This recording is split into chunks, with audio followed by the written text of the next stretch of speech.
Hello students, मेरा नाम है Rajesh Amola, teacher science ICT virtual class Dehradun से। और आज हम बात करेंगे क्लास 9 के सब्जेक्ट साइंस चैप्टर नंबर 12 यानी ध्वनि या फिर साउंड के ऊपर।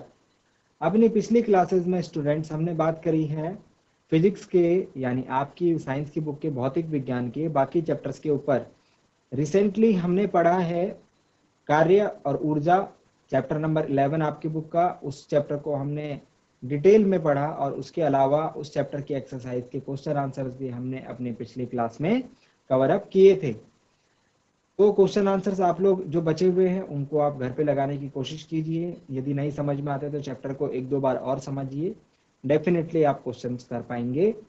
आज हम पढ़ना स्टार्ट कर रहे हैं एक नया चैप्टर आपकी बुक का, जिसका नाम है ध्वनि। तो ध्वनि के बारे में जब बात होती है स्टूडेंट्स, ध्वनि सुनते ही आपके दिमाग में एक बात आती होगी, जो भी हम बातें बोलते हैं, जो भी हम आसपास जो अपना शोर सुनते हैं, गीत सुनते हैं, संगीत सुनते हैं, कोई हमको बुलाता है उसकी आवाज सुनते हैं, तो ये सब क्या है? ये सब ध्वनि ही तो है। हम इनको कैसे सुनते हैं? अपने कानों के माध्यम से सुनते हैं। लेकिन जब बात की जाए सिर्फ ध्वनि की कि ध्वनि क्या है, तो इसमें हम कंफ्यूज हो जाते हैं, क्योंकि यदि शोर की बात करें तो वो भी एक ध्वनि है, या फिर एक मधुर संगीत, एक म्यूजिक की बात करें तो वो भी ध्वनि है। सारी चीजें क्या है? ध्वनि। चाहे गाड़ी की आवाज हो, चाहे किसी के कोई हमको पुकारे उसकी आवाज हो, सभी क्या है? ध्वनि है। तो हम ध्वनि को कैसे डिफाइन करें, कैसे हम साउंड को डिफाइन कर सकते हैं? साउंड को हम बेसिकली एक ऊर्जा का रूप मानते हैं, source of form of energy. तो हमने पिछली क्लास में ये पढ़ा था, पिछले चैप्टर में हमने ये पढ़ा था कि ऊर्जा के अनेक रूप होते हैं, है ना। स्थितिज ऊर्जा, गतिज ऊर्जा, इनके ऊपर हमने बात करी थी। इसके अलावा प्रकाश ऊर्जा, विद्युत ऊर्जा, ताप ऊर्जा। ऐसे ही ध्वनि भी क्या है? ऊर्जा का एक रूप है। और पिछले ही चैप्टर में हमने एक और बात और पढ़ी थी, ऊर्जा संरक्षण का नियम, अर्थात ऊर्जा को ना तो उत्पन्न किया जा सकता है, ना ही उसको नष्ट किया जा सकता है। तो ध्वनि को ना तो आप उत्पन्न कर सकते हो, ना ही उसको नष्ट कर सकते हो। सिर्फ क्या कर सकते हो? एक रूप से दूसरे रूप में परिवर्तित कर सकते हो। तो ध्वनि उत्पन्न करने के लिए आपको ऊर्जा के किसी रूप को आपको क्या करना पड़ेगा? उसको ध्वनि में परिवर्तित करना पड़ेगा। जैसे फॉर सपोज, जब आप चलते हैं तो आपके पैरों और जमीन के मध्य, आपके पैरों और जो सरफेस है उसके मध्य घर्षण होता है, तो वहां से आवाज आती है, इसीलिए आपको वो ध्वनि सुनाई देती है। तो यहाँ पर कौन सा बल? घर्षण के कारण आपको ध्वनि सुनाई दी। जब आप कुछ काम कर रहे होते हैं, जब आप दीवार में कील ठोक रहे होते हैं, तो वहां पर जो खरोचने का निशान होता है, उस कारण से क्या होती है? आवाज आती है और वो ध्वनि आपको सुनाई देती है। इसके अलावा जब आप किसी बाजे को बजाते हो या फिर कोई बांसुरी बजाते हो, तो आप उसमें हवा भरते हो तो आपको ध्वनि सुनाई देती है। ठीक है। इस प्रकार से ध्वनि सुनने के लिए हमको क्या करना पड़ता है? कुछ ना कुछ ऊर्जा जो है क्रिएट करनी पड़ती है। वही ऊर्जा जो है ध्वनि के रूप में हमें प्राप्त होती है। तो पहली बात जो हमने अभी सीखी कि ध्वनि क्या है, ध्वनि को हम सुनते हैं, ठीक है, हमारे कानों द्वारा पता लगता है ध्वनि का। और उसके अलावा ध्वनि उत्पन्न कैसे होती है? ध्वनि ऊर्जा का एक रूप है, ऊर्जा के किसी दूसरे रूप से ही हम ध्वनि को उत्पन्न कर सकते हैं, जैसे किसी सतह को खुरच कर, या फिर घर्षण के द्वारा, या फिर हवा के द्वारा आदि। इन सभी प्रकारों से ध्वनि को उत्पन्न किया जा सकता है। ठीक है। तो पहले कुछ पॉइंट्स लिख लेते हैं ध्वनि के बारे में, जो कि इंपॉर्टेंट रहने वाले हैं। नंबर 1, ध्वनि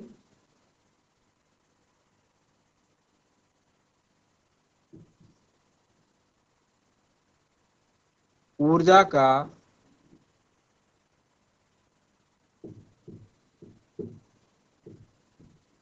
एक रूप है। ध्वनि ऊर्जा का एक रूप है। इसका पता कैसे लगता है? इसका पता लगता है, यह हमारे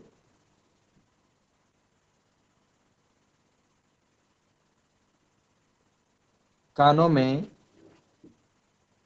श्रवण मतलब सुनना, श्रवण संवेदन उत्पन्न करती है।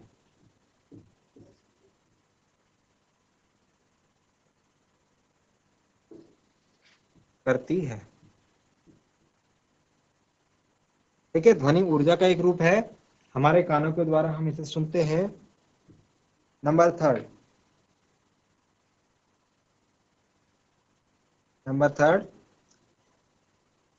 इसे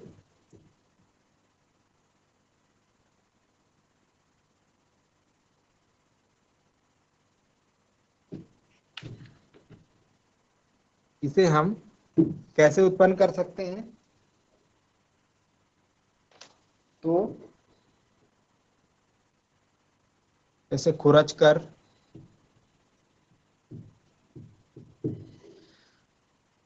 घर्षण द्वारा,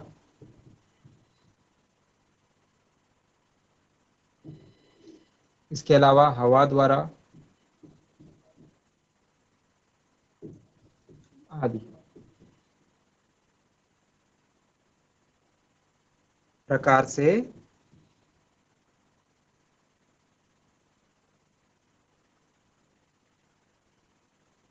ध्वनि में परिवर्तित किया जा सकता है।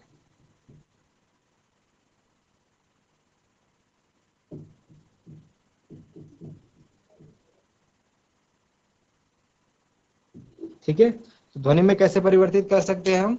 किसी सतह को खुरच कर या फिर घर्षण द्वारा या फिर हवा द्वारा, जैसे मैंने आपको एग्जांपल दिए थे, हम उनको क्या कर सकते हैं? ध्वनि में परिवर्तित कर सकते हैं। ठीक है, और इसके अलावा आपने देखा होगा कि मधुमक्खियां भिनभिनाती हैं। ठीक है, गाय जो है आवाज करती है। ठीक है, आपके घर में यदि आपके घर के आसपास कुत्ते होंगे तो वो आवाज करते हैं।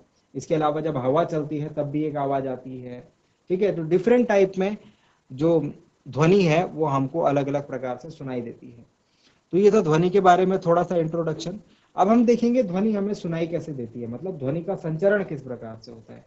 ध्वनि को किसी माध्यम से, सपोज 1 किलोमीटर दूर किसी मंदिर में किसी मंदिर या फिर कहीं पर कोई प्ले चल रहा है, किसी स्कूल में कोई प्ले चल रहा है, और लाउड स्पीकर के माध्यम से वो आवाज आपके कानों तक पहुंच जाती है 1 किलोमीटर दूर तक। तो इस प्रोसेस को बोलते हैं ध्वनि का संचरण, ध्वनि का पहुंचना, मतलब ध्वनि का चलना। ठीक है, तो ध्वनि का संचरण किस प्रकार से होता है, किस प्रकार से प्रक्रिया होती है, उसको अब हम समझते हैं। फिलहाल आपकी समझ में ये बात आ गई होगी कि ध्वनि क्या है? ऊर्जा का ही एक रूप है। हम अपने कानों द्वारा ध्वनि का पता लगाते हैं। ठीक है, अब हम समझेंगे कि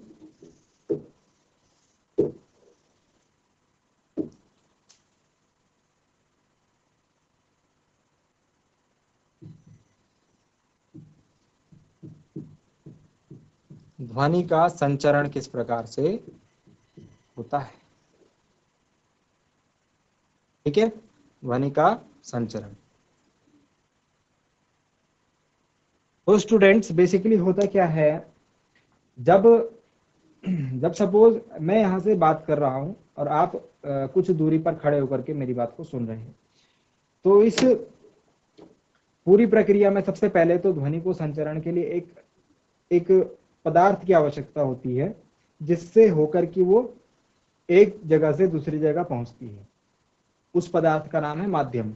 उस पदार्थ को हम कहते हैं माध्यम, और तरंग की भांति पहुंचती है, वेव के फॉर्म में पहुंचती है। तो इसको भी हम लिखेंगे। फिलहाल मैं आपको ये एक्सप्लेन करता हूं कि कैसे ध्वनि का क्या होता है, संचरण होता है किसी भी माध्यम में। तो सपोज हम अभी यहाँ पर बात कर रहे हैं, मैं यहाँ पर खड़ा हूँ और आप मेरे से कुछ फीट की दूरी पर है। हमारे आसपास का माध्यम क्या हो जाएगा स्टूडेंट्स? हमारे आसपास का माध्यम हो जाएगा वायु, और वायु के जो कण होंगे वो कार्य करेंगे, जो ध्वनि है मेरी आवाज को आपके कानों तक पहुंचाने। तो होता क्या है स्टूडेंट्स, जिस माध्यम से, जिस मीडियम से सबसे पहले जो स्रोत है, ध्वनि का स्रोत, जब वहां से ध्वनि निकलती है, तो ध्वनि मैंने आपको क्या बताया, ऊर्जा का रूप है।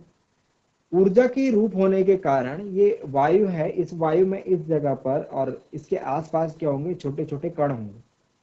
सपोज ये सोर्स है वायु का, सॉरी ये सोर्स है ध्वनि का। यहां से ध्वनि निकली, ऊर्जा के रूप में निकली, तो इसके आसपास के जो कण होंगे, इस जगह के आसपास के जो कण होंगे, उनमें क्या होता है, उनमें विस्थापन होता है, क्योंकि ऊर्जा यहां से उत्पन्न हुई है। इनमें विस्थापन होगा तो ये अपनी जो मूल अवस्था है, जो मूल स्थिति है, वहां से विस्थापित होकर के दूसरी स्थिति पर पहुंच जाएंगे। ठीक है, फिर क्या होगा, वो अपनी ऊर्जा जो उनको प्राप्त हुई है, जिसके कारण से उनमें विस्थापन हुआ है, वो अपने आगे वाले कणों को क्या कर देंगे, विस्थापित कर देंगे और वापस क्या हो जाएंगे, अपनी जगह पर आ जाएंगे। मतलब यहां से ये एनर्जी सोर्स है, यहां से ऊर्जा निकली, यहां से ध्वनि निकली, ये कण जो हुआ इसमें विस्थापन हुआ, इसने अपनी ऊर्जा आगे वाले, इसके आगे जो तत्व कण होगा उसको दी और वापस क्या हो गया, अपनी जगह पर आ गया। बात समझ गए, इतनी प्रोसेस हुई। फिर आगे वाले कण में ऊर्जा जाएगी, वो विस्थापित होगा, फिर उसके बाद वो उस ऊर्जा को आगे विस्थापित करेगा और वापस अपनी जगह पर आ जाएगा। ऐसा ही होते जाएगा, कब तक, जब तक कि जो है आपके कानों तक जो ध्वनि के कारण ये जो डिस्टरबेंस हुआ है कणों में, जब तक वो आपके कानों तक नहीं पहुंच जाता, तब तक क्या होगा, ये चलता रहेगा। बात समझ में आई। तो इस प्रकार से क्या होती है, ध्वनि का क्या होता है, संचरण होता है।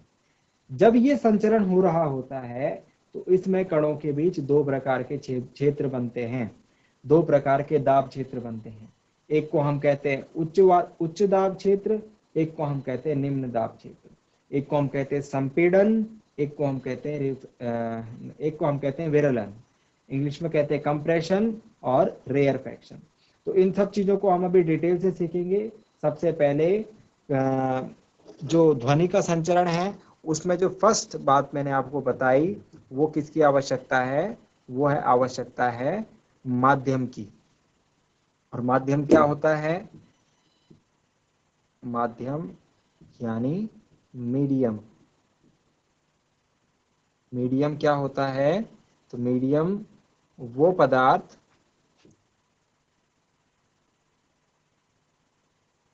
वह पदार्थ कॉमा जिससे होकर वह पदार्थ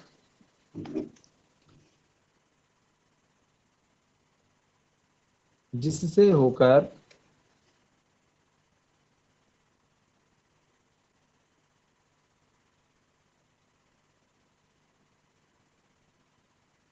होकर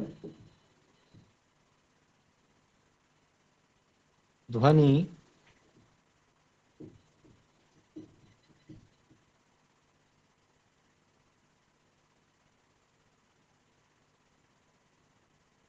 संचरित होती है, माध्यम कहलाता है।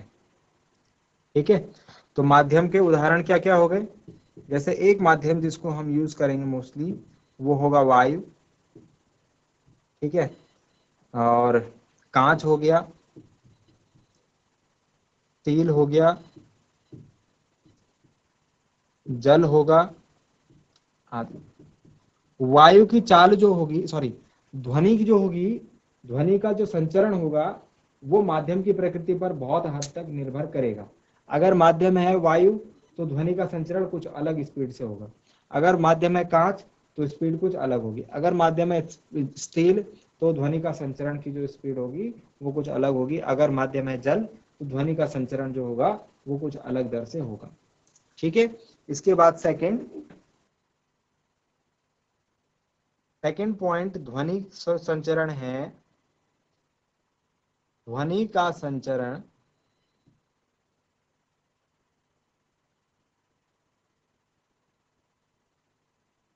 तरंग के रूप में होता है। ध्वनि का संचरण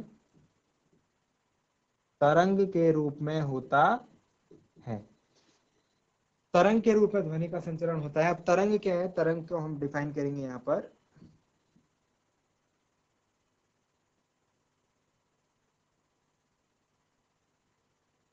तरंग को ऐसे डिफाइन करेंगे कि ये क्या है, एक प्रकार का, यह एक विक्षोभ है। विक्षोभ यानी जो डिस्टरबेंस की हम अभी बात कर रहे थे, यह एक विक्षोभ है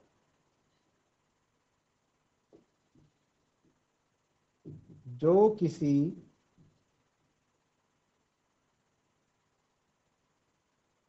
माध्यम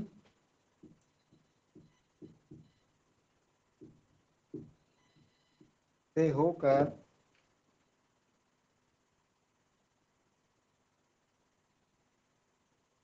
माध्यम से होकर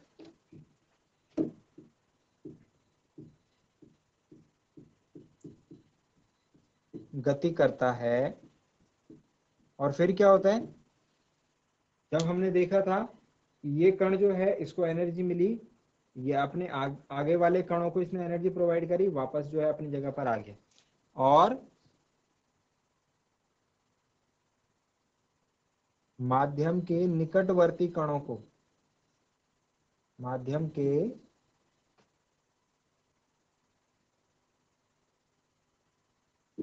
कण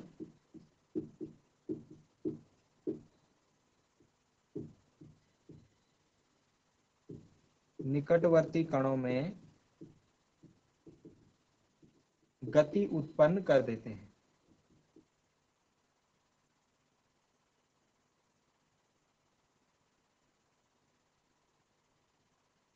ठीक है, तो यहां पर हमने ध्वनि का संचरण अभी स्टार्ट नहीं हुआ है, अभी हम ये देख रहे हैं कि ध्वनि के संचरण के लिए जो आवश्यकता है वो माध्यम की है। अगर माध्यम नहीं होगा तो ध्वनि जो होगी संचरित नहीं हो पाएगी। तो वो पदार्थ जिससे होकर ध्वनि संचरित होती है उसे माध्यम कहते हैं। उदाहरण यहाँ पर लिखे हैं। ध्वनि का संचरण किस रूप में होता है? तरंग के रूप में होता है। और तरंग क्या हो गई? एक विक्षोभ है एक प्रकार का, किसी माध्यम से होकर गति करेगा और माध्यम के कण निकटवर्ती कणों में गति उत्पन्न कर देते हैं। मतलब जो मैंने आपको मोशन बताया था स्टार्टिंग में, उस प्रकार वाला। अब संचरण में होता क्या क्या है, तो इसको एक दो पॉइंट्स के हिसाब से उसको भी समझ लेते हैं।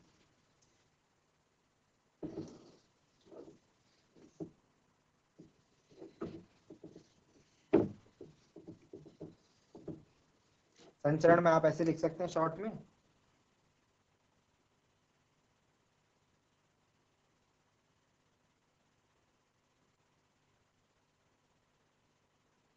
कि सबसे पहले ध्वनि स्रोत द्वारा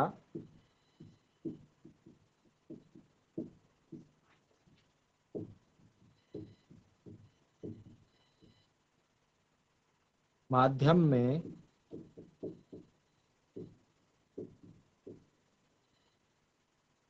विक्षोभ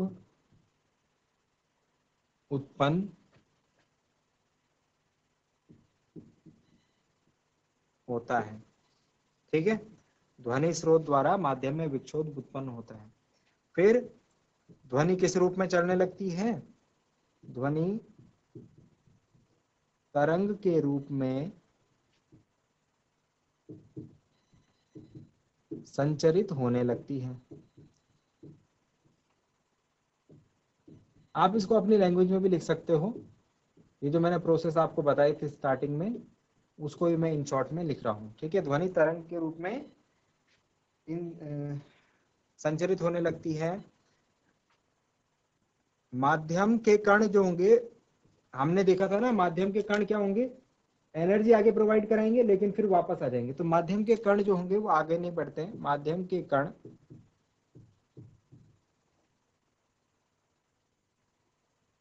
आगे नहीं बढ़ते,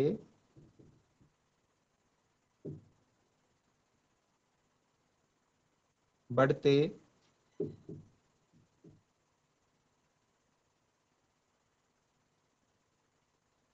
किंतु विक्षोभ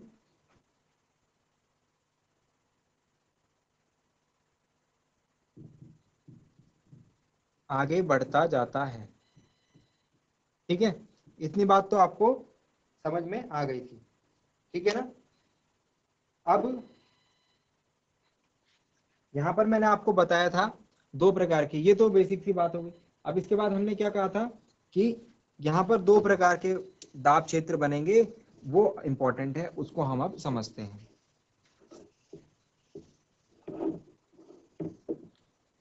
सपोज क्या हुआ, सपोज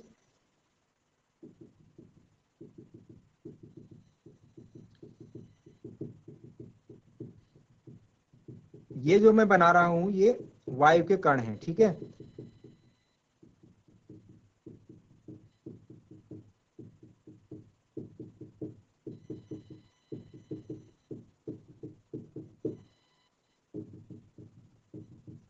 तो इस प्रकार से क्या होगा,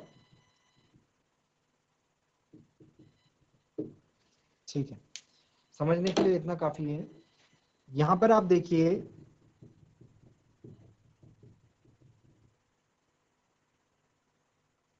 यहां पर वायु के कण जो हैं इस क्षेत्र पर और इस क्षेत्र पर आप देख रहे हैं ज्यादा नजदीक हैं। ठीक है, यहाँ पर वायु के कण और यहाँ पर वायु के कण क्या हैं, ज्यादा नजदीक हैं। तो ये जो ये वाला क्षेत्र है और जो ये वाला क्षेत्र है जहां पर क्या है, वायु के जो कण दिख रहे हैं हमें थोड़ा दूर दिख रहे हैं। तो ये क्या प्रोसेस हो रही है, सपोज ये ध्वनि स्रोत है यहाँ पर, ठीक है, ये क्या है, सपोज ध्वनि स्रोत है। तो यहां से ध्वनि निकल रही है, यहां से क्या होगा, कणों में डिस्टरबेंस होगा और वो अपनी एनर्जी क्या होगी आगे प्रोवाइड कराएंगे और अपने को पीछे आ जाएंगे। तो जो ये वाला क्षेत्र होगा, जो उच्च दाब क्षेत्र होगा, इसको हम कहते हैं संपीड़न। जो उच्च दाब क्षेत्र होगा इसको हम कहेंगे संपीड़न, और जहां पर कण जो होंगे दूर दूर होंगे उसको हम कहेंगे विरलन, और इसको आर से रिप्रेजेंट करते हैं। ठीक है, तो इन दो पॉइंट्स को मैं लिख रहा हूं यहाँ पर, इन दो पॉइंट्स को मैं यहाँ पर लिख रहा हूं, आप ये डायग्राम भी बना सकते हैं। ठीक है, नंबर 1, जब ध्वनि वायु से होकर के संचरित होती है तो दो प्रकार के दाब क्षेत्र बनते हैं। दो प्रकार के वायु दाब क्षेत्र बनते हैं। ओके, दो प्रकार के वायु दाब क्षेत्र बनते हैं। नंबर वन उच्च दाब का क्षेत्र होता है एक,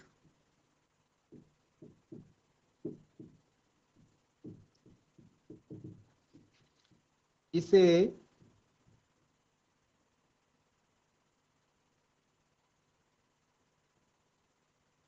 संपीड़न कहते हैं और सी से निरूपित करते हैं। सी मतलब कंप्रेशन, इंग्लिश में इसे कंप्रेशन कहते हैं, सी से निरूपित करते हैं। और दूसरा क्षेत्र कौन सा होगा स्टूडेंट्स,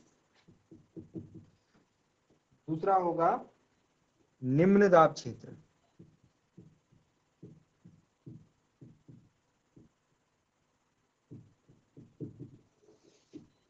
इसे विरलन कहते हैं,